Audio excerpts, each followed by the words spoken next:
الرحيم. الحمد لله وكفى، والصلاة والسلام على عباده الذين اصطفى. أما بعد، taariikhdu maanta waa 12 bishii Muharram 1424 hijriga,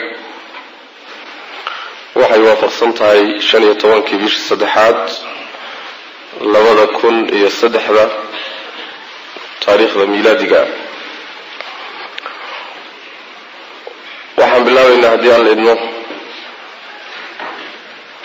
duruus ku saabsan tafsiirka qur-aanka ah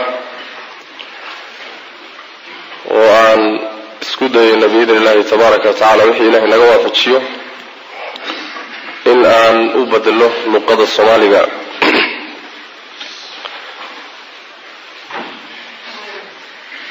waxa uu ka dambeeyey darsi tafsiir ahaa oo dheeraa oon horey u duubnay ayuu ka dambeeyey oo kiisii labaad uu yahay. waxaan isku dayaynaa insha allahu tacaala intii aan gaabin karno inaan gaabino si looga faa'iidaysto cajaladaha. darsigeena ugu horeeya maanta waxa aan insha allahu tacaala ku koobi doonaa muqadimo ama hordhac ku saabsan qur-aanka sida loo fasiro iyo ciddii doonaysa inay fasirto jidka la doonayo in la maro. waa darsi muhima wey. waxaa kaleeto iyadana insha allahu tacaala raacin doonaa suuratu lfaatixa oo qur-aanku uu ka bilowdo tafsiirkeeda ayaan iyadana raacin doonaa insha allahu tacaala. intaasuu darsigeenu uu maanta ku ekaan doonaa oo darsigii koobaad ah. waajibka ilaahay subxaana wa tacaala uu saaray culimada iyo dadka aqoonta leh ayaa waxaa ka mid ah inay dadka u caddeeyaan ilaahay subxaana wa tacaala diintiisa oo ay u fasiraan, khaasatan bini aadamka ilaahay subxaana wa tacaala luqadaha kala gedisan uu siiyey. yacni luqadaha kala duwan ee bini aadamka ilaahay siiyey waxa weeyaan waa aayad ilaahay aayaadkiisa ka mid ah sida qur-aankaba lagu sheegay, si marka dadka xujada ilaahay loogu ogo, kii ilaahay hanuun la damcayna uu u hanuuno u qaato. ummad walba inay luqadeeda wax ku gaadho oo diintu ay ku gaadho waa laga maarmaan. xilka iyo mas-uuliyaddaana waxaa looga baahan yahay inay gutaan dadka culimada ee ahlulcilmiga. qur-aanka marka la fasirayo marka waxaa ugu fiican in lagu fasiro qur-aankana lagu fasiro. qur-aanku isagaa isfasira.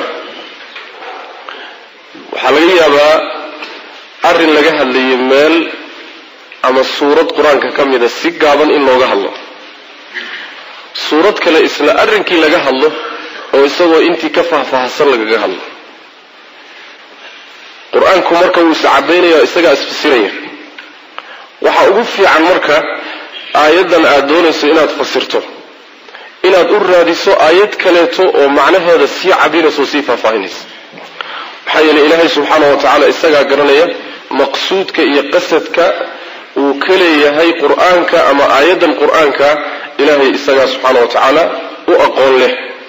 marka qur-aanka in qur-aan lagu fasiro waa dariiqada ugu fiican, waana midda uu leeyahay shaykhulislaam ibnu taymiya caleyh raxmat ullah, wa hada annawcu huwa axsanu turuqi tafsir buuri.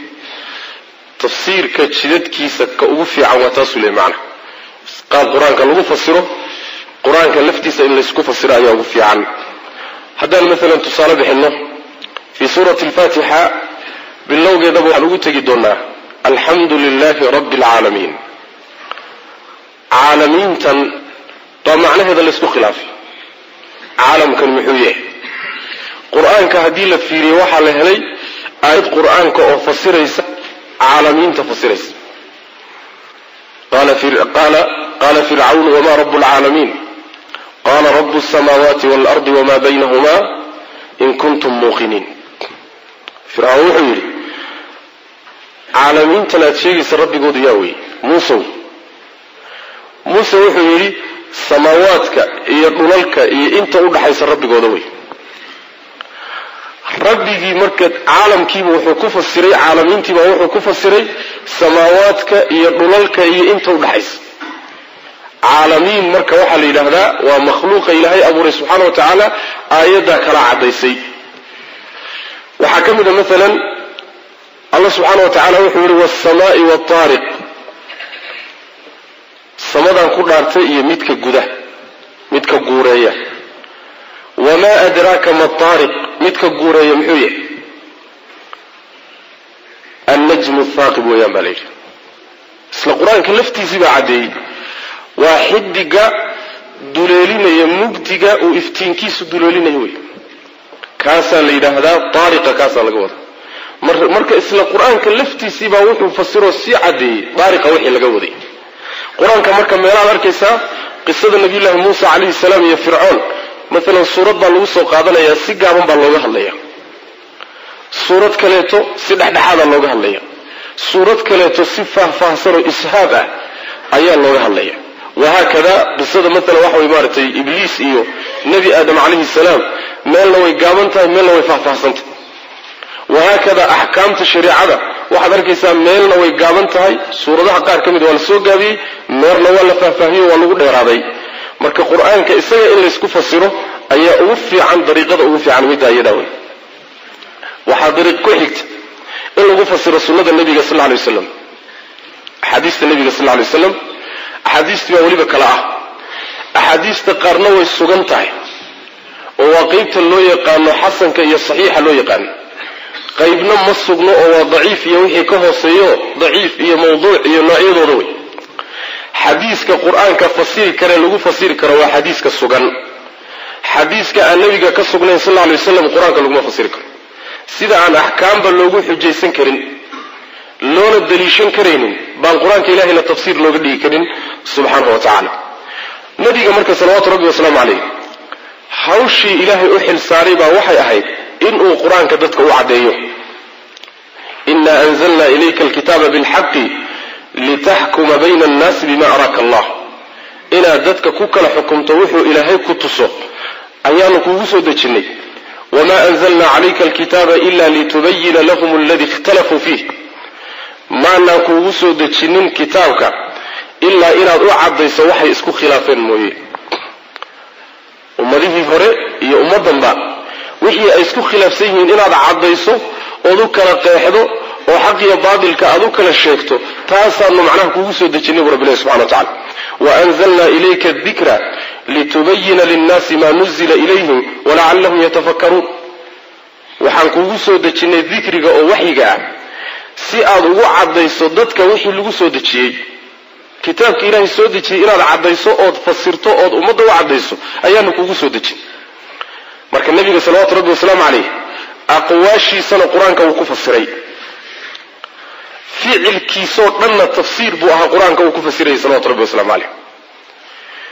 taqriirkana waa ku fasiray oo waxyaabo isaga agtiisa inta lagu sameeyo saxaabadu ku sameeyeen uusan ka hadlin oo uu sugay, iyaduna tafsiirka qur-aanka waa ku timaada. marka ficilkii nebiga o dhan sal lla alay wasalam qur-aanku caddayn u yahay.